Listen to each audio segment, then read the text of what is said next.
आज राष्ट्रीय प्रेस दिवस है, यानी प्रेस को सलाम करने का दिन है। वर्ष 1966 में आज ही के दिन the press council of India यानी भारतीय प्रेस परिषद की स्थापना की गई थी। राष्ट्रीय प्रेस दिवस भारत में स्वतंत्र, निष्पक्ष और जिम्मेदार प्रेस का प्रतीक है। पत्रकारिता के सिद्धांत कहते हैं कि सच सुनो, सच देखो और फिर निडर होकर सही खबर दुनिया के सामने रखो।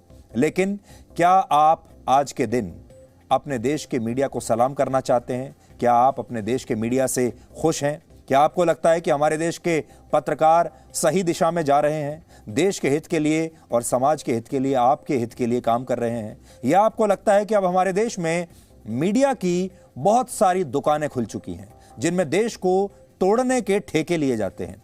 आज हम हमारे देश की प्रेस को एक आईना दिखाएंगे। ये काम बहुत मुश्किल है क्योंकि प्रेस में काम करते हुए, मीडिया में काम करते हुए मीडिया को आईना दिखाना अक्सर बहुत मुश्किल काम होता है और इसमें बहुत परेशानियां भी आती हैं। लेकिन हमने पहले भी हमेशा ये रिस्क उठाया है, ये खतरा उठाया है और आज भी ये खतरा उठाते हुए हम आपके सामने सच जरूर कहेंगे। सच कहे बिना तो हम रुकेंगे नहीं।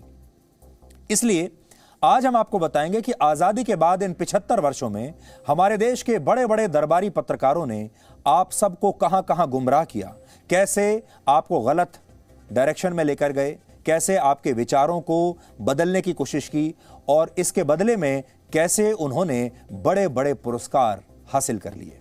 इसलिए आज हमने पत्रकारिता के इतिहास को दो हिस्सों में बांटा है। एक आजादी से पहले की पत्रकारिता और दूसरा आजादी के बाद की पत्रकारिता। भारत सरकार के मुताबिक अंग्रेजों के खिलाफ स्वतंत्रता आंदोलन में लगभग 1,70,000 क्रांतिकारियों ने हिस्सा लिया था और आपको जानकर बड़ी हैरानी होगी, इनमें से ज्यादातर स्वतंत्रता सेनानी पत्रकार ना होते हुए भी अखबारों और पत्रिकाओं में अंग्रेजी सरकार के खिलाफ अक्सर क्रांतिकारी लेख लिखा करते थे। यानी आजादी से पहले हमारे देश में प्रेस ने बहुत ही सकारात्मक भूमिका निभाई है। उस समय पत्रकारिता के दो ही मकसद हुआ करते थे। पहला, आजादी के प्रति लोगों को जागरूक और एकजुट करना और दूसरा, अंग्रेजी सरकार की नीतियों का विरोध करके उस पर दबाव बनाना। बाल गंगाधर तिलक, महात्मा गांधी, राजा राम मोहन रॉय, डॉक्टर भीमराव अंबेडकर, सुभाष चंद्र बोस, मदन मोहन मालवीय, दादा भाई नारोजी और शहीद भगत सिंह जैसे स्वतंत्रता सेनानियों ने अंग्रेजी सरकार का विरोध करने के लिए हर बार कलम का इस्तेमाल किया, पत्रकारिता को एक बड़े हथियार के रूप में इस्तेमाल किया, कलम को अपना सबसे बड़ा हथियार बनाया। महात्मा गांधी और डॉक्टर अंबेडकर तो पेशे से वकील थे, लेकिन उन्होंने भी पत्रकारिता की ताकत को समझा और कई अखबारों में बतौर संपादक काम किया।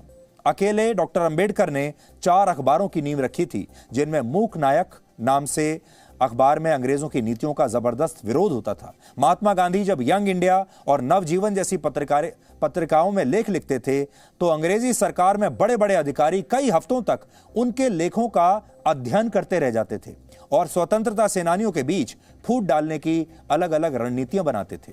महात्मा गांधी ने हरिजन, हरिजन बंधु और हरिजन सेवक नाम की 3 पत्रिकाओं की शुरुआत की थी और वो इनमें बतौर संपादक लेख भी लिखा करते थे। बाल गंगाधर तिलक की कलम को खामोश कराने के लिए अंग्रेजों ने उन्हें बर्मा की जेल में 6 साल तक कैद रखा और कठोर सजा दी, लेकिन इसके बावजूद उन्होंने अंग्रेजों के खिलाफ लिखना बंद नहीं किया। एक लाइन में कहें तो आजादी से पहले हमारे देश के पत्रकार सिर्फ पत्रकार नहीं थे बल्कि क्रांतिकारी भी थे, जिन्होंने देश को आजादी दिलाने में बहुत बड़ी भूमिका निभाई। देश को एक साथ जोड़ने में उन्होंने बहुत बड़ी भूमिका निभाई। लेकिन आजादी के बाद प्रेस के मायने बदल गए। आजादी से पहले इस प्रेस ने, इस मीडिया ने देश को एकजुट किया, देश को जोड़ा, लेकिन आजादी के बाद यही मीडिया देश को तोड़ने में लग गया। कुछ पत्रकारों के लिए प्रेस पुरस्कार पाने की एक सीढ़ी बन गई और कुछ के लिए पैसा छापने की मशीन।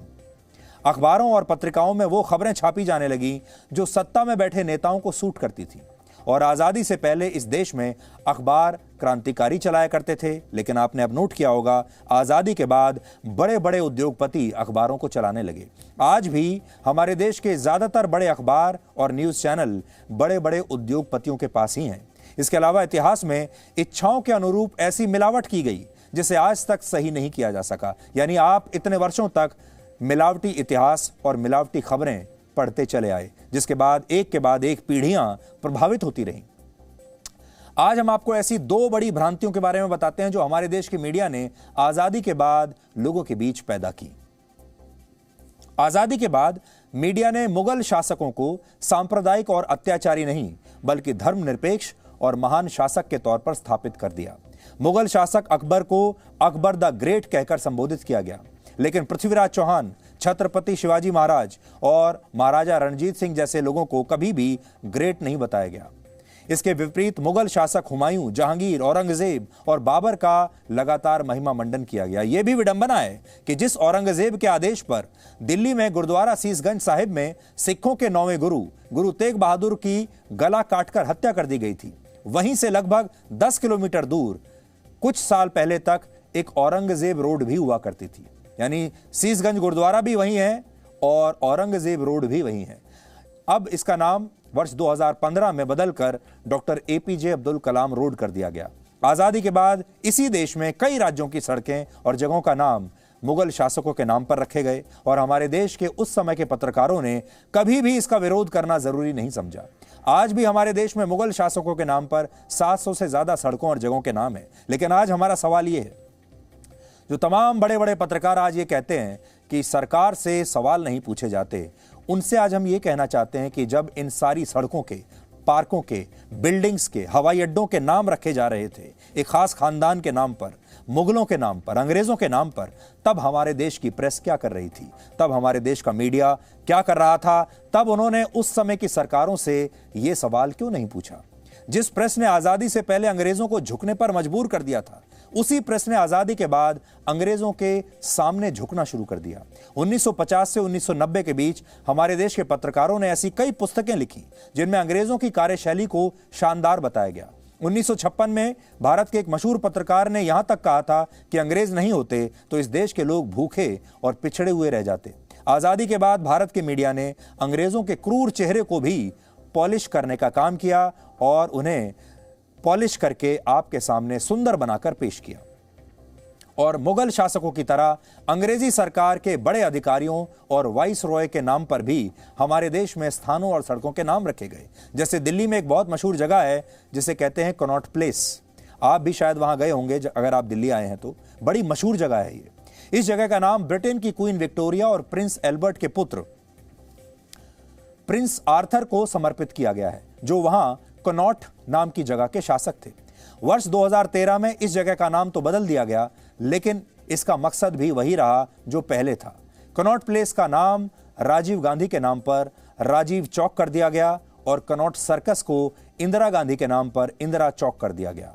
यानी एक ही खानदान के लोगों का मां बेटे के नाम पर इसका नाम रख दिया गया। और हमारे देश के मीडिया ने तब एक बार भी इसका विरोध नहीं किया, एक सवाल सरकार से नहीं किया। इसके अलावा आजादी के बाद हमारे देश के प्रेस का एक बड़ा हिस्सा पुरस्कार गैंग बन गया। फिर आगे चलकर इसी में से टुकड़े टुकड़े गैंग निकला और फिर गुलाम मानसिकता वाले ऐसे पत्रकारों ने जन्म लिया जो नेताओं की गोद में बैठे रहना चाहते थे।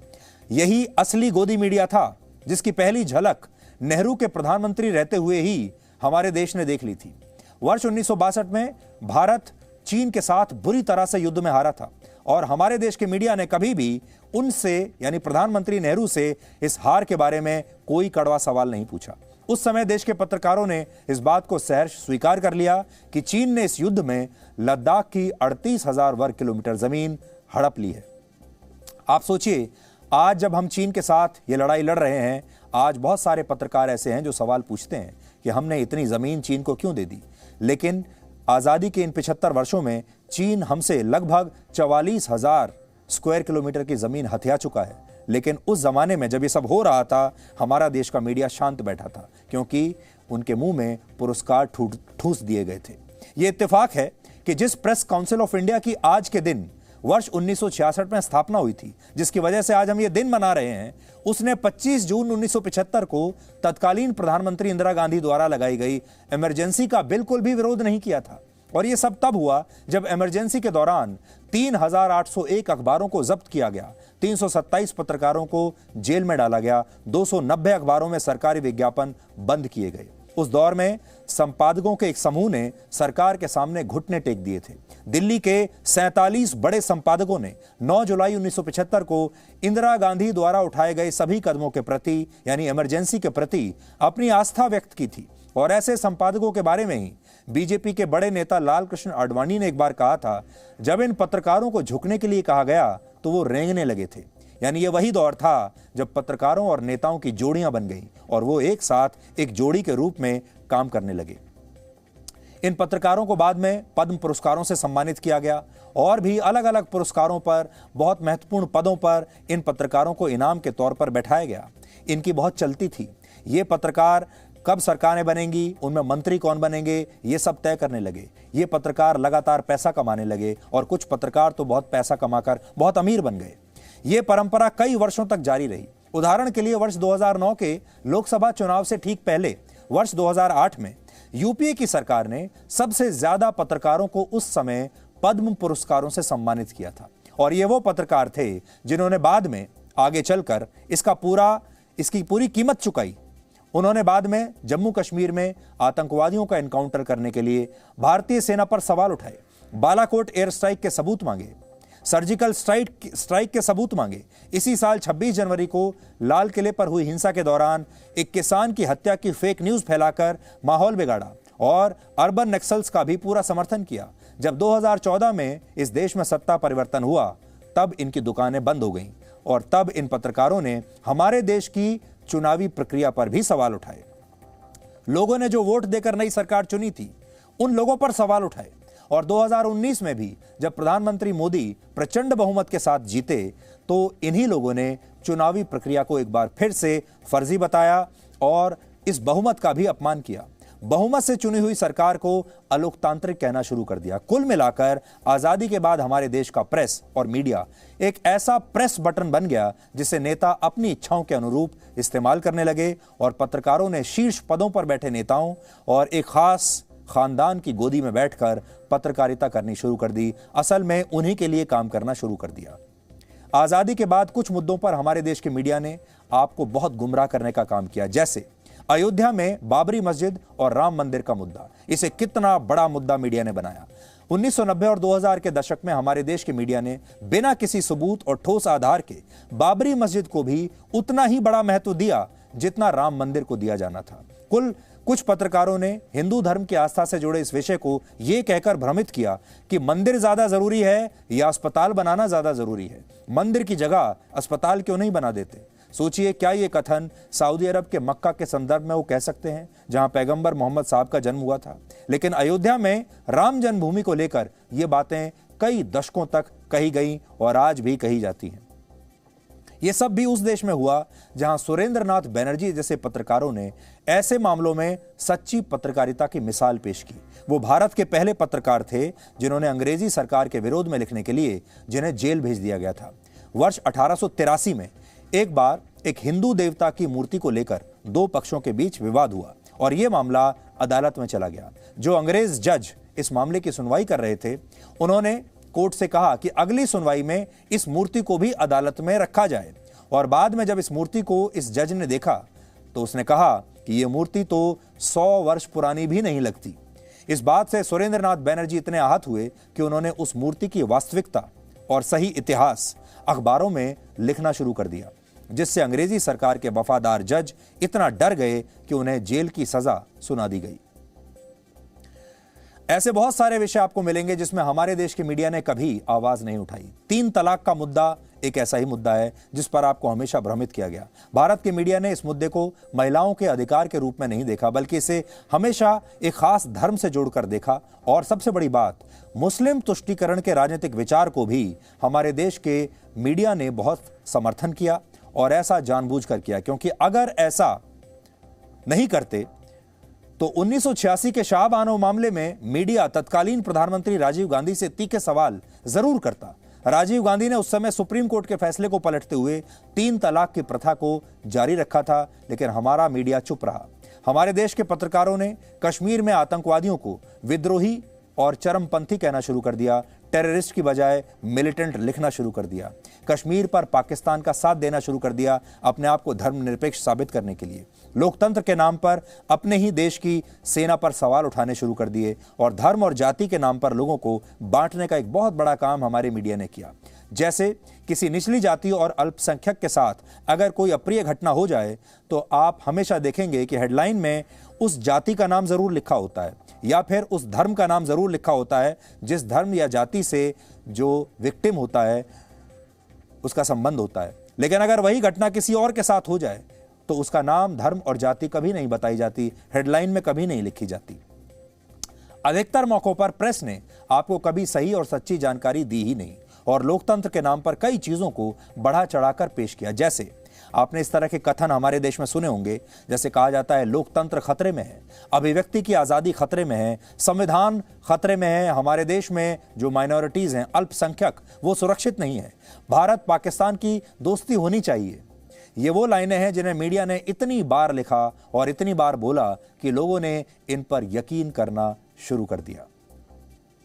अब आपको आज ये देखना है कि जो रोल मीडिया ने आज़ादी से पहले निभाया था, क्या वही रोल मीडिया आज आज़ादी के बाद 75 वर्ष के दौरान निभा रहा है। ये सोचना बहुत आवश्यक है। और आप जब अगली बार कोई अखबार पढ़ेंगे, कोई न्यूज़ चैनल देखेंगे या कोई वेबसाइट देखेंगे तो ये ज़रूर देखिएगा कि कहीं आप किसी दुकान पर तो नहीं चले गए हैं। Presenting B News app available on Google Play and App Store. Download it now.